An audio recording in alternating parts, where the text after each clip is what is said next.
जिंदगी में कभी भी डरो मत। कैसी भी परिस्थिति हो, जिंदगी खुशी से जियो हर पल। जिंदगी का मजे से जियो, हर एक पल का आनंद लेते हुए जियो। चाहे परिस्थिति कैसे भी हो, बस अपना कर्म करते करते खुश रहो।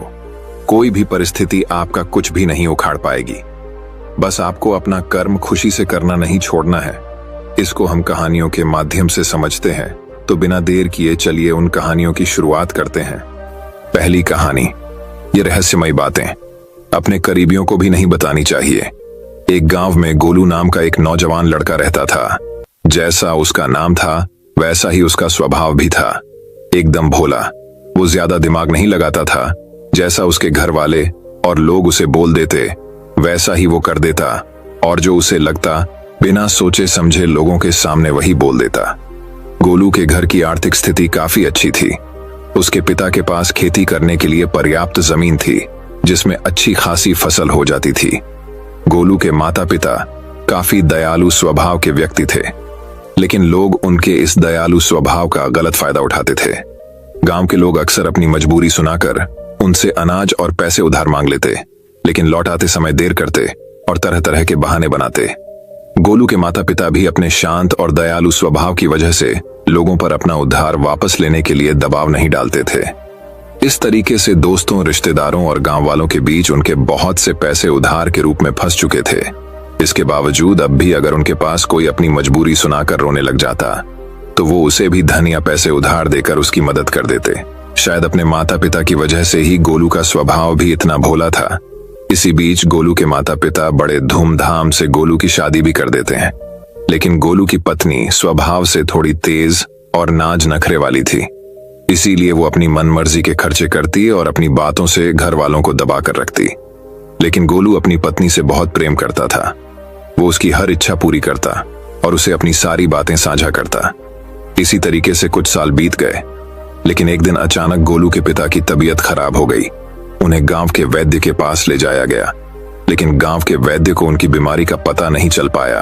तो फिर उन्हें नगर के बड़े बेटे के पास ले जाया गया, जहां जाकर उन्हें पता चला कि गोलू के पिता के शरीर में कर्क रोग की शुरुआत हो चुकी है। वैद्य ने गोलू की मां को बताया कि वैसे तो इस रोग का कोई इलाज नहीं है, लेकिन क्योंकि अभी रोग की शुरुआत ही है, इसीलिए अगर सही उपचार किया जाए तो संभावना है कि रोगी को बचाया जा सकता है। लेकिन इस उपचार में समय और धन दोनों की बड़ी मात्रा में जरूरत है। गोलू और गोलू के पिता को वैद्य के पास छोड़कर उसकी मां धन की व्यवस्था करने के लिए गांव वापस आ जाती है, और वह उन सभी लोगों के घर जाती है जिन्होंने पैसे उधार दे रखे थे। उनमें से कुछ लोग तो पैसा वापस कर देते हैं, लेकिन ज्यादातर लोग यहाँ वहां के बहाने बनाकर बात को टाल देते हैं। इसीलिए गोलू की मां गांव के सेठ से ब्याज में पैसे लेकर शहर वापस चली आती है और अपने पति का इलाज शुरू करवाती है। लेकिन इलाज बहुत ही महंगा था और लंबा चल रहा था। इसीलिए सरकार से और ज्यादा पैसे उधार लेने की बजाय गोलू और उसकी मां ने अपने कुछ खेत बेचने का निश्चय किया, और उन्होंने अपने कुछ खेत गांव के सेठ को बेच भी दिए। लेकिन इतना लंबा इलाज करवाने के बावजूद भी गोलू के पिता की तबीयत ठीक होने का नाम नहीं ले रही थी। उनके इलाज के खर्चों की वजह से लगातार गोलू की मां के गहने और उनके खेत बिकते चले गए। अब तो उनके पास नाम मात्र के ही खेत शेष रह गए थे। लेकिन दूसरी तरफ गोलू के पिता की तबीयत दिनों दिन और भी खराब होती जा रही थी। एक दिन जब गोलू बाजार से कुछ सामान लेकर के घर पहुंचा, तो उसने देखा कि उसकी मां उसके पिता का सिर अपनी गोद में रखकर जोर जोर से रो रही है। गोलू के पिता इस दुनिया को छोड़कर जा चुके थे। उसके पिता की मौत के बाद उसकी मां भी बहुत उदास और दुखी रहने लगी थी। साथ ही उनके परिवार में गरीबी का पहाड़ टूट पड़ा था, क्योंकि जो थोड़े बहुत खेत बचे भी थे उन्हें गोलू सही तरीके से संभाल नहीं पा रहा था। अब तक घर और खेत की सारी जिम्मेदारी उसके पिता ही संभाला करते थे, इसीलिए किसी भी काम को ठीक से नहीं कर पा रहा था। गोलू की पत्नी, जिसे मन मर्जी खर्चा करने की आदत थी, अब उसके फिजूल खर्चे भी बंद हो चुके थे। इसीलिए अब वो अपनी सास और गोलू से कुछ नहीं कहती थी। घर में रोज छोटी छोटी बातों पर झगड़ा कर लेती, लेकिन गोलू और उसकी मां चुपचाप उसकी बातें सुन लेते। गोलू अपने साधारण स्वभाव की वजह से अपनी सारी कमजोरियों, पिछली गलतियों और सारी बेवकूफियों के बारे में अपनी पत्नी को बता देता। बाद में पत्नी उसकी इन्हीं बेवकूफियों के बारे में बोल बोलकर उसे ताने मारती, और कई बार तो अपने मायके वालों के सामने उसे जलील भी करती। गोलू को लगता था कि अगर वो अपने दोस्तों और रिश्तेदारों से अपनी मजबूरी और दुख के बारे में बात करेगा तो लोगों से उसे सहानुभूति और मदद मिलेगी। लेकिन लोग उसकी मजबूरी सुनकर उसके सामने तो उसे विचारक कहते, लेकिन बाद में उसका मजाक उड़ाते कि कैसा बेवकूफ इंसान है, इसका बाप ही बेवकूफ था और यह भी बेवकूफ है, हम इसकी मदद कैसे कर दें, ये लल्लू इंसान हमारे पैसे वापस कैसे करेगा। इसी तरह से लोग उसकी पीठ पीछे उसके बारे में तरह तरह की बातें करते और उसका मजाक बनाते हैं। लोग गोलू और उसकी माँ के सामने अच्छी अच्छी सलाह तो देते, लेकिन कोई भी असलियत में उसकी मदद करने के लिए सामने नहीं आता था। ऐसे ही एक दिन अचानक रात में गोलू की माँ के सीने में दर्द उठा और वो भी भगवान को प्यारी हो गई। इस घटना के बाद से गोलू बहुत ही उदास और परेशान रहने लगा। काम तो वह पहले से ही ठीक से नहीं कर पाता था, लेकिन अपनी माँ के जाने के बाद अब वो घर में ही उदास और दुखी होकर बैठा रहता था। इस बात पर उसकी पत्नी उसे दिन भर ताने मारती और पड़ोसियों से उसकी बुराई करती। वह कहती जैसे इसके माँ बाप ने काम में डरपोक थे, वैसा ही ये भी है। जब गोलू को पड़ोसियों के मुंह से अपनी पत्नी के द्वारा की गई उसकी बुराई के बारे में पता चलता तो उसे बहुत गुस्सा आता और गुस्से में वे भी अपनी पत्नी की पड़ोसियों से बुराई कर देता। उनकी इस आदत की वजह से पड़ोसी अपने सामने गोलू और उसकी पत्नी का मजाक बनाते हैं और उन दोनों की एक दूसरे से चुगली भी करते, जिसकी वजह से गोलू और उसकी पत्नी के बीच झगड़े होने शुरू हो गए। एक दिन झगड़े के दौरान उसकी पत्नी घर छोड़कर अपने मायके चली गई और यह धमकी दे गई कि अब वे कभी वापस नहीं आएगी। पत्नी के जाने के बाद गोलू और भी अकेला पड़ गया और वो पूरे दिन दुखी होकर अपने भाग्य को कोसता रहता। कई बार तो उसे विचार आता कि अब आत्महत्या ही कर लेता हूं, लेकिन फिर वह कुछ सोचकर रुक जाता। कुछ समय पहले तक जो लोग गोलू को अपना दोस्त, रिश्तेदार और पड़ोसी बताकर मीठी मीठी बातें करते और उसके पिता से सहायता मांगते थे, आज वही लोग गोलू का मजाक उड़ाते और उसे पागल कहते। अंदर से दुखी और पूरी तरह से टूट चुका गोलू बस किसी तरह से अपना जीवन काट रहा था। लेकिन एक दिन गोलू के गांव में एक बहुत ही प्रसिद्ध महात्मा आते हैं। जब गोलू को उन महात्मा के बारे में पता चलता है तो वह सीधे उनके पास जाता है और उनके चरणों में गिरकर रोने लगता है। महात्मा गोलू को उठाते हैं और उससे उसके इस असीम दुख का कारण पूछते हैं। तो गोलू अपने परिवार की सारी कहानी महात्मा जी को कहाँ सुनाता है। गोलू की पूरी बात को ध्यान से सुनने के बाद महात्मा उससे कहते हैं, तुम्हारे परिवार की इस हालत का कारण कोई और नहीं बल्कि तुम्हारा और तुम्हारे माता पिता का हृदय से ज्यादा सीधा होना और उन पारिवारिक बातों को दूसरों से बता देना है जिन बातों को कभी किसी से साझा नहीं करना चाहिए। तुम्हारे सीधे स्वभाव का इलाज तो लोगों के द्वारा दिए गए धोखों, तानों और तुम्हारी इस हालत में कर ही दिया है। लेकिन आज मैं तुम्हें उन 7 बातों के बारे में बताऊंगा जिनके बारे में तुम्हें किसी से भी बात नहीं करनी चाहिए। गोलू पूरा ध्यान लगाकर महात्मा जी की बातें सुन रहा था। महात्मा जी ने कहना शुरू किया, पहली बात जो तुम्हें किसी से नहीं बतानी वो है तुम्हारे दुख और मजबूरी। ज्यादातर लोगों के जीवन में छोटा सा दुख और मजबूरी आई नहीं कि वो इसका ढिंढोरा पीटना शुरू कर देते हैं। लेकिन क्या दूसरों को अपना दुख और मजबूरी बताने से हमें उस दुख से छुटकारा मिल जाता है? नहीं, बिल्कुल नहीं। बल्कि ऐसा करने से हम लोगों की नजरों में एक कमजोर और मजबूर व्यक्ति साबित हो जाते हैं। ज्यादातर लोग मदद तो करते नहीं लेकिन हमारी पीठ पीछे हमारे इस मजबूरी का उपहास जरूर उठाते हैं। जरा सोचो दूसरों से अपनी मजबूरी बताने का क्या कारण हो सकता है। या तो अपनी मजबूरी बताकर सामने वाले की सहानुभूति हासिल करना चाहते हैं या फिर उससे किसी प्रकार की आर्थिक मदद चाहते हैं। लेकिन अगर किसी ने तुम्हारी मदद कर भी दी तो फिर वो बदले में तुमसे इससे भी अच्छी मदद की उम्मीद रखेगा और अगर तुम उसकी मदद नहीं कर पाए तो फिर वो मन ही मन तुम्हें अपना दुश्मन मानने लगेगा।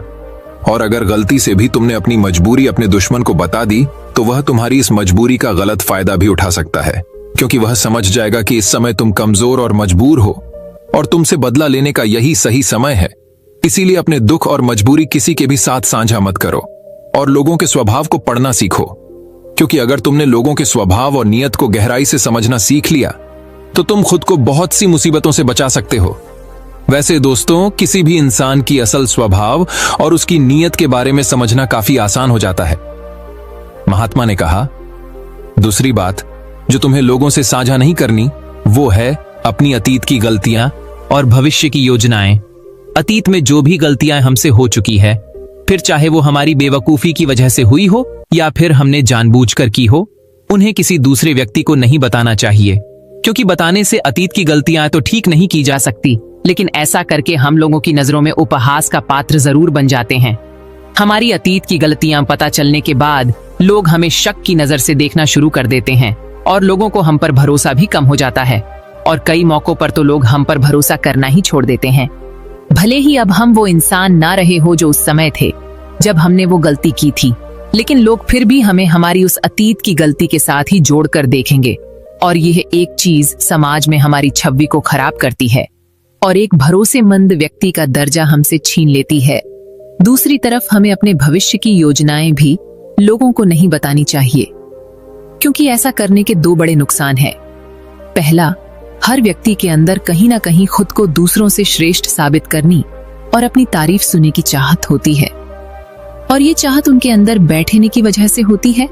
तो लगभग हर व्यक्ति ही अपने अंदर के इस अहम की पूर्ति के लिए बड़े बड़े लक्ष्य बनाता है और फिर उन लक्ष्यों की पूर्ति के लिए योजनाएं। लेकिन जब वही व्यक्ति अपने लक्ष्य और योजनाएं लोगों को बताने लगता है, तो उसके बड़े बड़े लक्ष्य और योजनाओं के बारे में सुनकर लोग उसकी तारीफ करने लगते हैं, और अपनी इस झूठी तारीफ को सुनकर व्यक्ति के अहम को ठंडक मिलती है। वो हम जो उसे ऊर्जा दे रहा था अपने लक्ष्य की पूर्ति के लिए, वो अब ठंडा पड़ने लगता है, जिससे आप व्यक्ति के अंदर अपने लक्ष्य के प्रति वो जज्बा नहीं रह जाता जो काम की शुरुआत में था, और इस बात की संभावना कई गुना बढ़ जाती है कि व्यक्ति अपने उस काम को बीच में ही छोड़ दें और उसका वो लक्ष्य कभी पूरा ही ना हो। इसीलिए हमेशा काम पूरा होने के बाद ही लोगों को उसके बारे में बताना चाहिए, और वैसे भी उन लोगों को अपनी योजनाओं के बारे में बताने का कोई मतलब नहीं जो हमारी उस योजना का हिस्सा ही नहीं है। समय से पहले अपनी योजनाओं के बारे में बताने का दूसरा नुकसान यह भी है कि लोग हमारी उस योजना को पूरा ही नहीं होने देंगे, क्योंकि कोई भी नहीं चाहता कि दूसरा व्यक्ति उससे आगे निकल जाए। इसलिए जब लोगों को तुम्हारे लक्ष्य और योजनाओं के बारे में पता चलेगा, तो वो तुम्हें पीछे खींचने की कोशिश करेंगे। यहाँ तक कि वे लोग भी जो अब तक आपकी मदद कर रहे थे, आपके दोस्त और रिश्तेदार भी पीछे हट जाएंगे। और अगर तुम्हारा बुरा चाहने वाले लोगों को तुम्हारी योजनाओं के बारे में पता चल गया, तो वह निश्चित रूप से तुम्हारी योजना को असफल बनाने की पूरी कोशिश करेंगे। इसलिए अपनी अतीत की गलतियां हो और भविष्य की योजनाओं को हमेशा गुप्त रखना चाहिए। महात्मा ने कहा, तीसरी बात जो तुम्हें किसी से नहीं बतानी, वो है अपने घर की बातें। हमारे घर में हमारे माता पिता, बच्चों, सास बहू या पति पत्नी के बीच क्या बातें हो रही हैं, वो हमें किसी से नहीं बतानी चाहिए, क्योंकि अक्सर घर में छोटी मोटी बहस, ये लड़ाई के बाद हम गुस्से में दूसरों से अपने परिवार की बुराई करना तो शुरू कर देते हैं, लेकिन उस समय यह भूल जाते हैं कि जो व्यक्ति हमारी बातें सुन रहा है, वो भविष्य में हमारी इन्हीं बातों के लिए हमें नीचा दिखा सकता है या लोगों के सामने हमें अपमानित कर सकता है। और वैसे भी जब हम लोगों के सामने अपने घर की बातें बताना शुरू कर देते हैं, तो लोगों को हमारे घरेलू मामलों में घुसने का मौका मिल जाता है, और वो जरूरत पड़ने पर हमारे इस घरेलू मनमुटाव का फायदा भी उठा सकता है। इसके अलावा भी जब घर वालों को पता चलता है कि परिवार के किसी सदस्य ने उसकी बुराई की है, तो उसे बहुत बुरा लगता है, और इस बात को लेकर घर में और भी लड़ाई झगड़े शुरू हो जाते हैं। सास बहू और पति पत्नी के बीच अधिकतर झगड़े तो सिर्फ इसलिए होते हैं क्योंकि वो दोस्तों, रिश्तेदारों और पड़ोसियों से एक दूसरे की बुराई करते हैं। इसीलिए अगर हम अपने परिवार के सदस्यों की तारीफ नहीं कर सकते, तो किसी और से हमें उनकी बुराई भी नहीं करनी चाहिए। महात्मा ने आगे कहा, चौथी बात जो तुम्हें किसी से नहीं बतानी, वो है अपनी कमजोरियां और अपनी ताकत। पहली बात तो ज्यादातर लोगों को अपनी कमजोरी और ताकत के बारे में पता ही नहीं होता, और अगर तुम्हें अपनी कमजोरी और ताकत के बारे में पता है, तो तुम सच में एक बहुत ही बुद्धिमान व्यक्ति हो। लेकिन दूसरों के सामने अपनी कमजोरी और ताकत के बारे में ना बताने के दो बड़े कारण हैं। पहला कि अगर तुम्हारे दुश्मनों को तुम्हारी सबसे बड़ी ताकत के बारे में पता चल गया, तो अब वो तुम्हारी सबसे बड़ी ताकत नहीं रह जाएगी, क्योंकि तुम्हारे दुश्मन तुम्हारी उस ताकत का कोई ना कोई तोड़ निकाल ही लेंगे। और अगर तुम्हारी सबसे बड़ी कमजोरी भी लोगों के सामने उजागर हो गई, जो लोग अपनी बात मनवाने के लिए तुम्हारी उस कमजोरी पर ही प्रहार करेंगे और तुम्हें मजबूर होकर हमेशा ही दबना पड़ेगा, वो सामने वाले की बात माननी पड़ेगी। इसीलिए अपनी कमजोरी किसी को भी नहीं बतानी चाहिए, यहां तक कि पति को अपनी पत्नी से और पत्नी को अपने पति से भी नहीं, क्योंकि जरूरत पड़ने पर अपनी बात मनवाने के लिए यह एक दूसरे की कमजोरियों का फायदा भी उठा सकते हैं। और अगर पति की कमजोरी पत्नी को पता है तो पति को हमेशा ही दबकर रहना पड़ेगा, और इसका उल्टा भी उतना ही सही है। महात्मा ने आगे कहा, 5वीं बात जो तुम्हें दूसरों से नहीं बतानी वो है अपनी आमदनी और अपने धन के बारे में। अब किसी से अपनी आमदनी के बारे में ना बताने का क्या कारण हो सकता है? तो इसके 2 बड़े कारण हैं। पहला कि अगर हमारी आमदनी कम है और लोगों को इसके बारे में पता चल गया तो वो जरूरत पड़ने पर कभी भी हमारी आर्थिक मदद नहीं करेंगे और हमसे दूर भागेंगे, क्योंकि समाज में एक गरीब व्यक्ति की आर्थिक मदद करने से हर व्यक्ति डरता है। उन्हें इस बात का डर होता है कि इसकी आमदनी तो इतनी कम है, ये पैसे वापस कैसे करेगा। और साथ ही हमारी आमदनी के बारे में जानकर लोग हमारी हैसियत का अनुमान भी लगा लेते हैं और फिर हमें उसी के अनुसार इज्जत भी देते हैं। और अगर आमदनी बहुत कम है तो हमारा उपहास भी उड़ाते हैं। लेकिन दूसरी तरफ अगर आपकी आमदनी ज्यादा है और लोगों को इसके बारे में पता है तो वह छोटी सी भी जरूरत पड़ने पर आपके पास ही आर्थिक मदद मांगने आएंगे। और अगर किसी कारण बस आपने उनकी मदद नहीं की तो वो सोचेंगे कि ये व्यक्ति हमारी मदद कर सकता था, लेकिन उसने जानबूझकर मदद नहीं की। तो इस तरीके से आपकी ज्यादा आमदनी आपके दोस्तों और रिश्तेदारों के साथ आपके आपसी मनमुटाव और झगड़े का कारण बनेगी। इसीलिए अगर आमदनी कम है तो लोग मजाक उड़ाएंगे, और अगर ज्यादा है तो हर व्यक्ति तुमसे मदद मांगता रहेगा। इसीलिए अपने धन के बारे में बात ना करने में ही समझदारी है। और शास्त्रों में तो यह तक कहा गया है कि पति को अपनी कमाई के बारे में कभी भी पूरी तरह से अपनी पत्नी को नहीं बताना चाहिए, क्योंकि अगर पत्नी को पति की कमाई के विषय में पता चल गया तो वो उसकी कमाई को अपने हिसाब से चलाने की कोशिश करेगी, उसके धन पर जरूरत से ज्यादा अपना अधिकार जताएगी और पति के तमाम खर्चों पर रोक लगाने का प्रयास करेगी। महात्मा ने उससे आगे कहा, 6ठी बात जो तुम्हें लोगों से नहीं बतानी वो है अपने अपमान के बारे में। अगर तुम्हें किसी कारण से कहीं पर भी अपमानित होना पड़ा है तो इसके बारे में कभी किसी चर्चा ना करो, अपनी पत्नी को भी ना बताओ, क्योंकि तुम्हारी पत्नी बेशक उस वक्त तुम्हारे पक्ष में बात करेगी, लेकिन बाद में बात बात पर उस अपमान का ताना देती रहेंगी। और अगर दूसरे लोगों को भी तुम्हारे उस अतीत में हुए अपमान के बारे पता है तो वो कभी भी 4 लोगों के सामने तुम्हारे उस अपमान के बारे में बात करके तुम्हें जलील कर सकते हैं। महात्मा ने आगे कहा, 7वीं और अंतिम बात जो तुम्हें दूसरों से साझा नहीं करनी वो है अपने मित्र और अपने शत्रुओं के बारे में। हालांकि ज्यादातर लोगों को इससे कोई मतलब नहीं होता कि हमारे मित्र और शत्रु कौन है, लेकिन इस जानकारी का गलत फायदा वो लोग उठा सकते हैं जो हमारा बुरा चाहते हैं। अगर हमारे शत्रुओं को यह पता चल गया कि हमारे मित्र कौन है जो जरूरत पड़ने पर हमारा साथ दे सकते हैं, तो वो हमारे मित्रों के साथ अपने संबंध गहरे करके उन्हें हमसे दूर ये हमारे खिलाफ कर सकते हैं। और अगर हमारे मित्रों को यह पता है कि हमारा सबसे बड़ा शत्रु कौन है, तो अगर आने वाले समय में किसी कारण बस हमारा वो मित्र हमारा शत्रु बन जाता है तो वो हमारे उस पुराने शत्रुओं के साथ मिलकर हमारा बड़ा नुकसान कर सकता है। इसलिए अपने मित्र और शत्रु के बारे में हर जगह सबके सामने बखान नहीं करना चाहिए। इतना कहने के बाद महात्मा जी मौन होकर गोलू के चेहरे की तरफ देखने लगे। गोलू की आंखों में आंसू थे, पश्चाताप के आंसू। आज पहली बार उसे महसूस हुआ कि वो अपनी पत्नी, दोस्तों और गांव वालों को अपनी हर एक बात बताकर कितनी बड़ी गलती कर रहा है, और उसकी इसी नादानी की वजह से सब उसे बेवकूफ समझते हैं और उसकी पत्नी भी उसकी इज्जत नहीं करती और उसे छोड़कर जा चुकी है। लेकिन उस दिन महात्मा जी के सामने ही गोलू ने मन ही मन में यह निश्चय किया कि आज के बाद वो अपने राज किसी को नहीं बताएगा, अपना शोषण नहीं होने देगा और एक जिम्मेदार वो गंभीर व्यक्ति बनने का पूरा प्रयास करेगा। दोस्तों, उम्मीद करता हूं आपको इस कहानी से एक अच्छी सीख मिली होगी। तो दोस्तों, अब चलिए हमारे दूसरे कहानी की शुरुआत करते हैं। दूसरी कहानी, लोग तो हमेशा फायदा उठाएंगे। एक समय की बात है, एक राजा था जिसने अपने जीवन काल में कई लड़ाइयां जीती और काफी हद तक अपने साम्राज्य का विस्तार किया, क्योंकि समय के साथ राजा की सूझबूझ और साहस के कारण साम्राज्य बढ़ता गया। राजा या तो अपने शत्रुओं को परास्त करके वहां अपने साम्राज्य का झंडा गाड़ देता था, या फिर शत्रु स्वयं उसके सामने आत्मसमर्पण कर देता था। साम्राज्य के अंदर भी सुख और शांति का माहौल था। लोग बिना किसी डर के खुशी से रहते थे। इसी तरह उनका जीवन 55 वर्ष का रहा। राजा बहुत खुशी और धूप के साथ रहता था, लेकिन अब वह बूढ़ा हो चुका था। उसका एक ही बेटा था जिसकी उम्र सिर्फ 15 साल थी। राजा जानते थे कि इतने बड़े साम्राज्य पर शासन करने के लिए उम्र से ज्यादा समझदारी और कुछ महत्वपूर्ण बातें मायने रखती हैं। जो इन बातों को अपना लेता है वह इतने बड़े साम्राज्य पर आसानी से शासन कर सकता है। तभी एक दिन राजा ने बेटे को अपने कक्ष में बुलाया और कहा कि सुनो बेटा, ऐसा नहीं होता। इससे कोई फर्क नहीं पड़ता कि आप 15 साल के हैं या 55 साल के। दुनिया आपकी हैसियत के मुताबिक आपकी इज्जत करेगी। हर कोई चाहता है कि लोग उसकी इज्जत करें, उसे मजबूत समझें, लेकिन यह इतना आसान नहीं है। अगर आप चाहते हैं कि लोग आपका सम्मान करें तो सबसे पहले यह याद रखें, कभी किसी से आपका सम्मान करने के लिए न कहें, किसी से सम्मान की भीख न मांगे।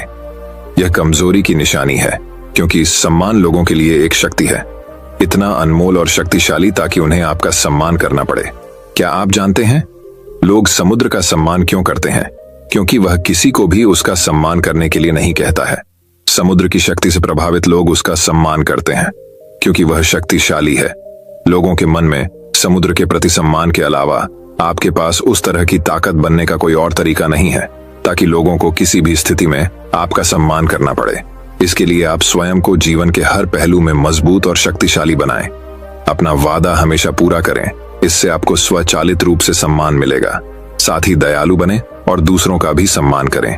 यह याद रखें कि हमेशा दूसरों से सीखते रहें, कुछ न कुछ घटित होता रहता है। आप कभी भी सब कुछ नहीं जान सकते। जीवन की वास्तविक शिक्षा भी वास्तविक जीवन से ही मिलती है। युवावस्था में आप जितनी अधिक चुनौतियों का सामना करेंगे, आप उतने ही अधिक मजबूत बनेंगे। आने वाले समय में आप और अधिक प्रगति करेंगे। यह जीवन का वह समय है जहां आपको लड़कियों के प्यार में नहीं पड़ना है, बल्कि खुद को मजबूत बनाने पर ध्यान केंद्रित करना है। जब आप एक अनमोल और शक्तिशाली व्यक्ति बन जाएंगे, ताकि जब आप बनना चाहें तो यह अपने आप आ जाए। अपने जीवन में बेहतरी लाएं और आगे बढ़ना शुरू करें। तो कुछ लोग आपको पीछे खींचने की कोशिश करेंगे। ये लोग आपके मित्र या परिवार में से कोई भी हो सकते हैं, या आपके सपनों का मजाक उड़ाएंगे, या आपको ऐसी आदतें अपनाने के लिए कहेंगे जिससे आपका समय और ऊर्जा बर्बाद होती है। क्योंकि आपको आगे बढ़ते नहीं देखना चाहते हैं, वे आपकी प्रगति से ईर्ष्या करेंगे, क्योंकि उनकी कमजोरी और आलस्य के कारण वे काम करने में असमर्थ हैं। नहीं चाहते कि आप ऐसा कर सकें। साथ ही लोग आपको पीछे खींच लेंगे, क्योंकि कुछ दोस्ती सिर्फ थोड़े समय के मनोरंजन के लिए बनाई जाती है। इसलिए जब आप उन चीजों को करना बंद कर देंगे तो उनका मजा कुछ समय के लिए कम हो सकता है जो वह आपके साथ बिताते थे।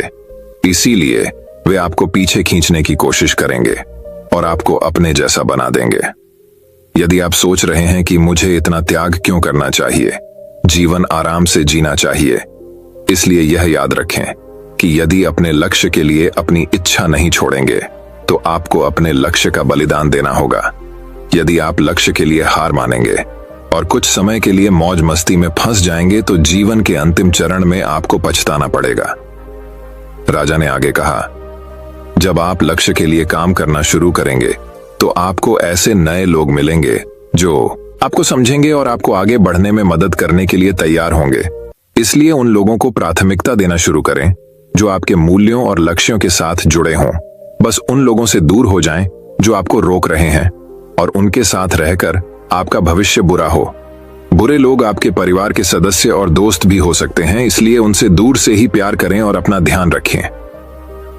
लक्ष्य पहले, इसके लिए आपको सफल आदतें अपनानी होंगी। कई बार आपको दूसरी जगह जाकर रहना पड़ता है। आपको भी अकेलापन महसूस हो सकता है, लेकिन यह बुरा नहीं है।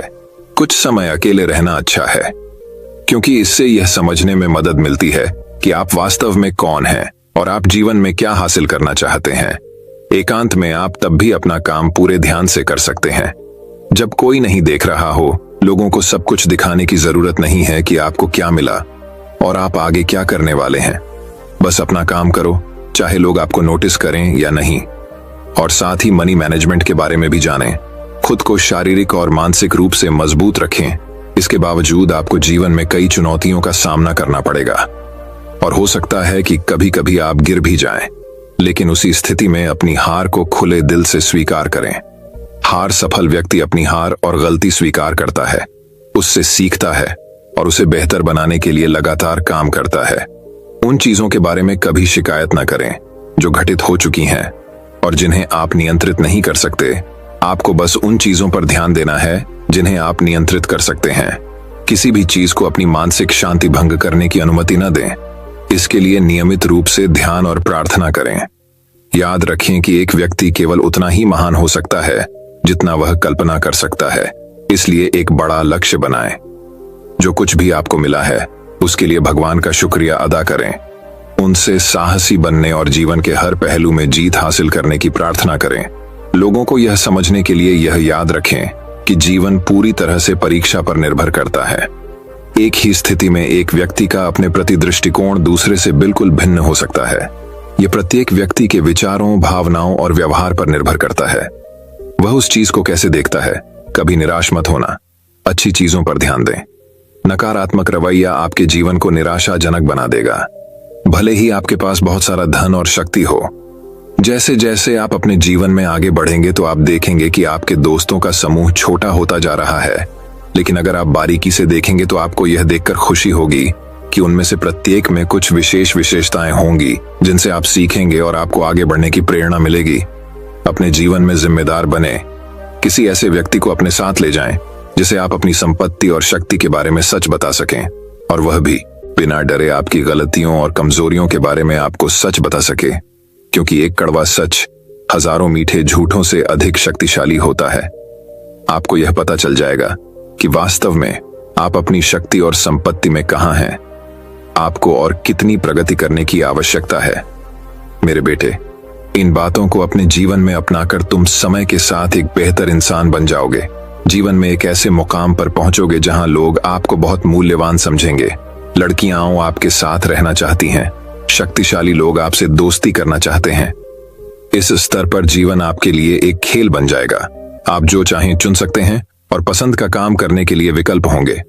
जिस लड़की से आप प्यार करते हैं उससे शादी करें। आपके लिए यह आसान होगा। इस मंजिल पर मौज मस्ती करें और जीवन का आनंद लेना। ठीक है, लेकिन आप जो भी करें अपने मूल्यों और सिद्धांतों को कभी न भूलें जो आपको यहां तक लाए हैं।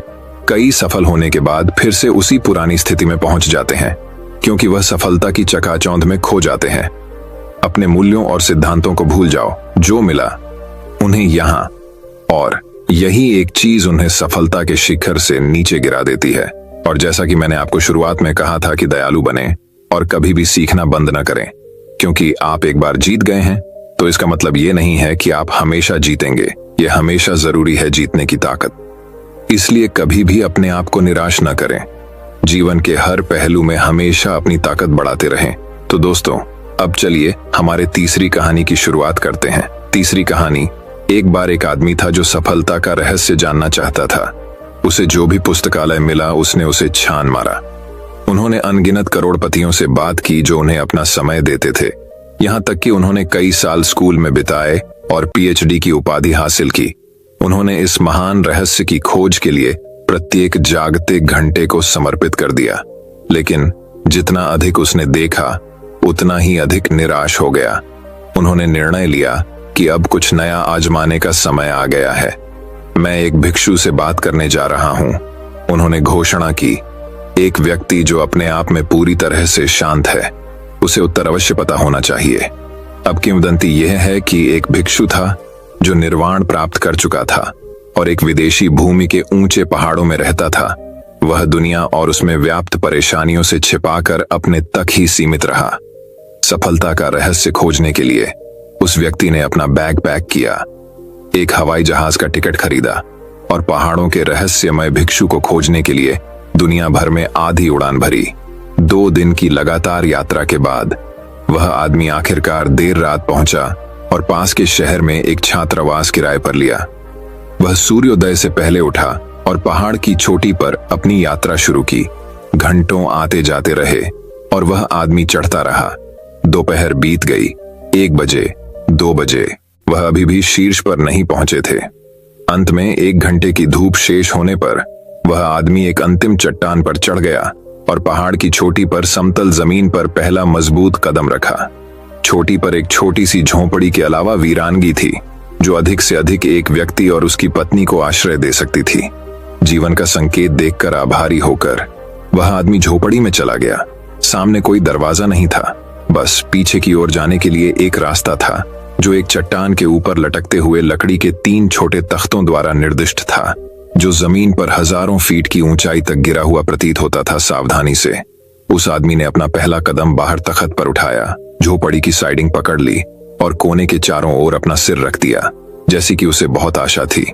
वहां एक लबादा पहने बूढ़ा आदमी फर्श पर पालथी मारे बैठा था और पूरी तरह से ध्यान में डूबा हुआ था। झोपड़ी हवा में खुली थी, लकड़ी का फर्श था, जैसा कि आप किसी घर के पिछले डेक पर देखते हैं। भिक्षु का ध्यान आकर्षित करने का प्रयास करते हुए उस व्यक्ति ने अपनी पहचान बनाने के लिए वह सब किया जो वह कर सकता था। उसने अपने पैर थपथपाए और अपना गला साफ किया। उसने गहरी सांस ली और अपनी उंगलियां चटकाईं, लेकिन साधु टस से मस नहीं हुआ। वहां वह अपनी आंखें बंद करके किसी अन्य प्राणी की उपस्थिति से अप्रभावित चुपचाप बैठा रहा।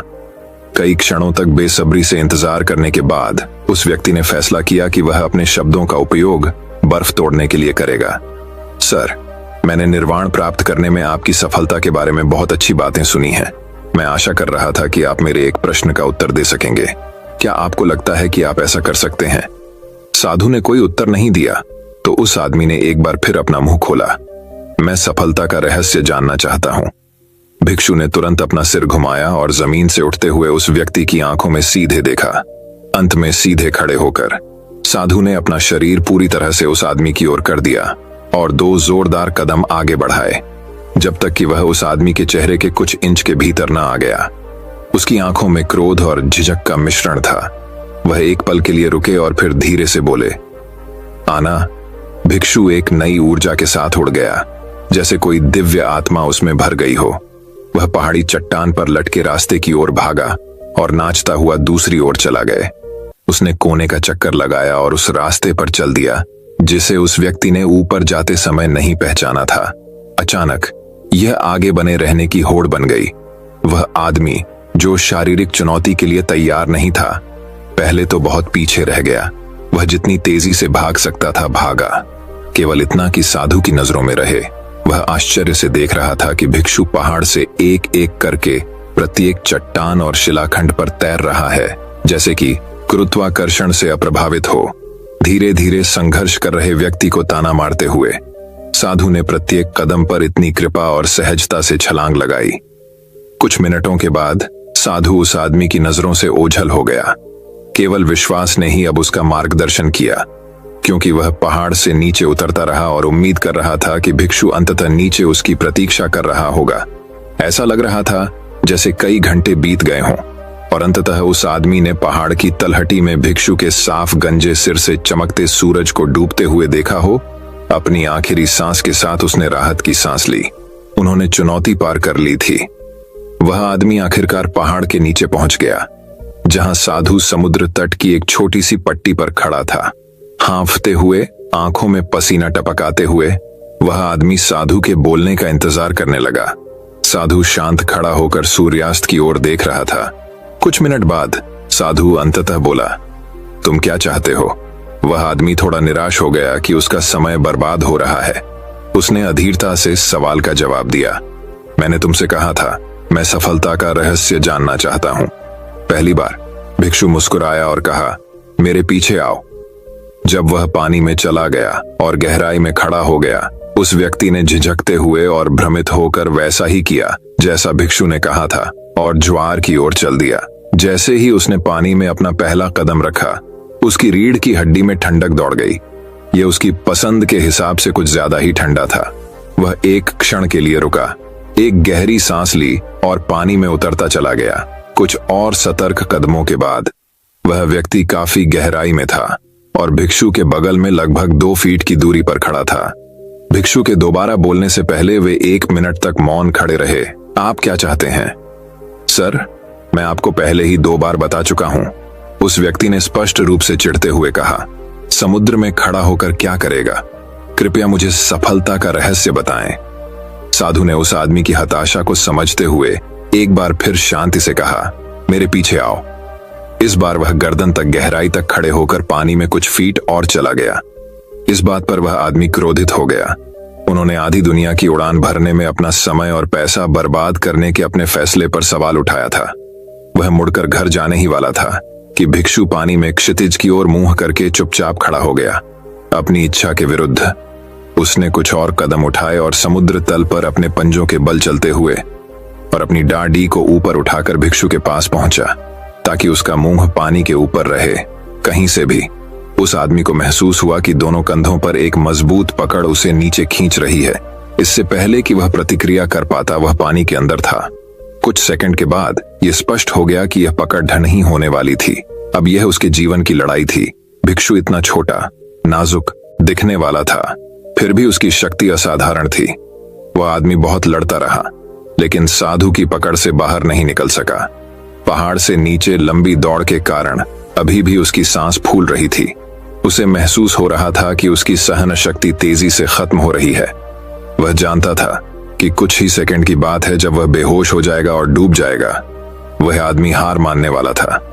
वह काफी देर तक बेबसी से छटपटाता रहा था और जानता था कि अब उसके जाने का समय आ गया है।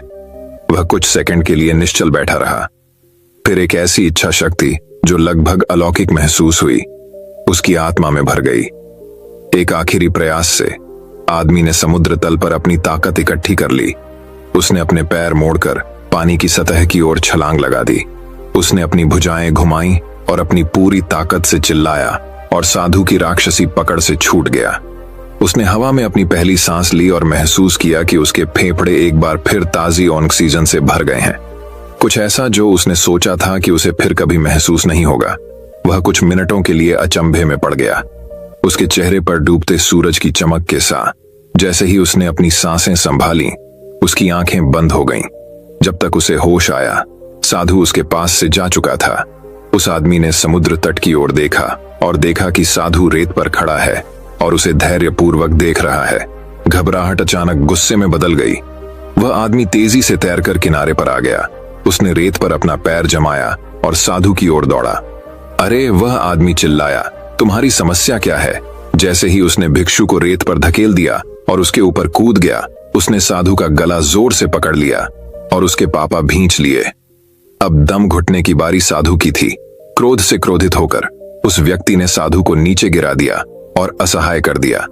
लेकिन वह कितना भी चाहे, साधु के गले पर अपनी पकड़ नहीं बना सका। साधु ने उन्हें शांत रखा और विरोध करने की कोशिश नहीं की। धक्का लगने से उनका चश्मा उड़ गया था। उस आदमी ने उसकी आंखों में देखा और एक अलग व्यक्ति को देखा। वह किसी से संबंधित है, एक इंसान होना। जल्द ही उस व्यक्ति ने साधु को आजाद करने का फैसला कर लिया। उसने भिक्षु के गले से अपना हाथ खींच लिया और रेत पर लुढ़क गया। वह भिक्षु के पास चुपचाप बैठ गया, जिसने खुद को इकट्ठा किया था, और पाया कि उसका चश्मा हाथ की पहुंच के भीतर रेत में आधा दबा हुआ था। उन दोनों ने देखा कि सूर्य का अंतिम सिरा क्षितिज के नीचे गायब हो गया। आदमी के अंदर असंख्य भावनाएं उमड़ पड़ी, भ्रम, क्रोध, निराशा। फिर भी लंबे समय में पहली बार उसे शांति और सुकून महसूस हुआ। साधु ने फिर पूछा, तुम क्या चाहते हो? इस बार उस आदमी का जवाब अलग था। वह अब नहीं जानता था कि उसने दुनिया भर में यात्रा करने का फैसला क्यों किया। हे ने खुद से सवाल करना शुरू कर दिया। मुझे अब भी यकीन नहीं हो रहा है। साधु ने ऊपर पहुंचते ही हंसते हुए उस आदमी के कंधे पर अपना हाथ रखा और आखिरी बार बोला, एक क्षण ऐसा आएगा जब आप सफलता को उतनी ही बुरी तरह से चाहेंगे जितना आप सांस लेना चाहते हैं। तभी और केवल तभी आपको सफलता मिलेगी। भिक्षु ने फिर खुद को रेत से उठाया और पहाड़ों में अपने घर तक वापस यात्रा शुरू की। जब भी मैं इसे पढ़ता हूं या इसके बारे में सोचता हूं, तो इस दृष्टांत ने मुझे व्यक्तिगत रूप से कड़ी मेहनत करने के लिए प्रेरित किया है। मैंने इसे पहली बार प्रसिद्ध वक्ता एरिक थॉमस द्वारा जारी एक प्रेरक वीडियो में खोजा था। इसने कार्यनीति के बारे में मेरे सोचने के तरीके को हमेशा के लिए बदल दिया। मैं लगातार अपने आप से पूछता हूं, आप इसे कितना बुरा चाहते हैं? मैं आपको चुनौती देता हूं कि अभी रुकें और जब तक हो सके अपनी सांस रोक कर रखें।